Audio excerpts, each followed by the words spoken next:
ప్రస్తుతం మనతో పాటు ట్రైకార్ చైర్మన్ అలాగే కాంగ్రెస్ పార్టీ సీనియర్ నాయకులు ప్రధాన కార్యదర్శి బెల్లయ్య నాయక్ గారు ఉన్నారు. నమస్తే బెల్లయ్య నాయక్.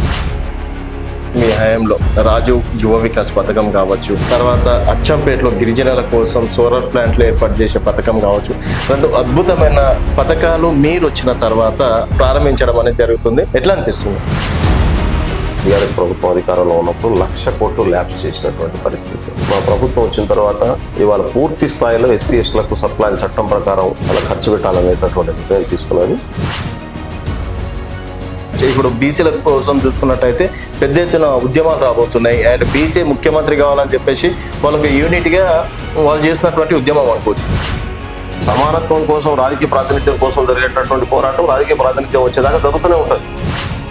నేను చైర్మన్గా ఉన్నా, ఇలా చైర్మన్గా నా బాధ్యతలు నేను నెరవేరుస్తూనే రాజకీయ ప్రాతినిధ్యం కోసం జరిగేటటువంటి మూమెంట్స్కు నా సహకారం ఇప్పుడు ఉంటుంది. తెలంగాణలో కూడా రేవంత్ రెడ్డి గారి నాయకత్వంలో ఆయన సామాజిక న్యాయానికి, కాంగ్రెస్ పార్టీ సిద్ధాంతానికి కట్టుబడి ఉన్నాడు కాబట్టి ఇక్కడ కుల జనాభా లెక్కలు సేకరించడం జరిగింది. ఇన్ ప్రిన్సిపల్ బీజేపీ కానీ ఆర్ఎస్ఎస్ కానీ జనగణనకు వ్యతిరేకం.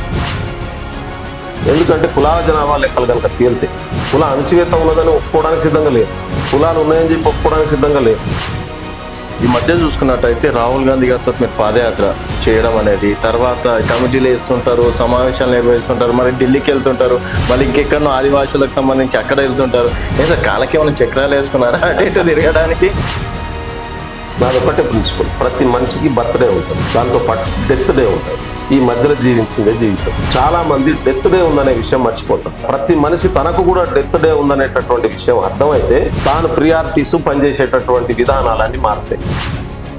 నా లక్ష్యం చాలా స్పష్టం. నా పని పేద ట్రైబల్స్కు, పేద దళితులకు, పేద గిరిజనులకు, సామాన్యునికి మనం ఏం చేస్తున్నాం అనేది నా ఫోకస్. కాంగ్రెస్ పార్టీ కోసం మీరు ఇంతగానం చేస్తున్నారు, బట్ బయట గ్రౌండ్లో చూసుకున్నట్టయితే కాంగ్రెస్ పార్టీ 18 నెలల్లో చాలా నెగిటివ్గా ఉంది. కాంగ్రెస్ పార్టీ మీద నెగిటివ్ వచ్చిందని నేను అనుకో, ఉంటుందని కూడా నేను అనుకో. పార్టీ ప్రభుత్వాన్ని ఏర్పాటు చేసింది, ఓవర్ ఎక్స్పెక్టేషన్స్ ఉన్నాయి. 10 సంవత్సరాలుగా ప్రజల సమస్యలు పరిష్కరించబడలేదు, అంతా ఒక్క దగ్గర అక్యుములేట్ అయినటువంటి పరిస్థితి ఉంది. రేవంత్ రెడ్డి గారు నా దగ్గర రూపాయలు లేవు, నన్ను కోసుకో తింటారా, ఏం చేసుకుంటారా చేసుకోండి అని చెప్పేసి ఒక కుటుంబ పెద్ద ఆ విధంగా మాట్లాడడం ఎంతవరకు కరెక్ట్? రేవంత్ రెడ్డి గారు చెప్తున్నది ఏంది? ఆర్థిక వ్యవస్థ ఎట్లా విధ్వంసం అయింది, ఆర్థిక వ్యవస్థ ఎట్లా బడన్గా పదే పదే ఆ విధంగా మాట్లాడే వాస్తవాలు తెలవాలి కదా. ఎన్ని రోజులు అదే చెప్పుకుంటారు?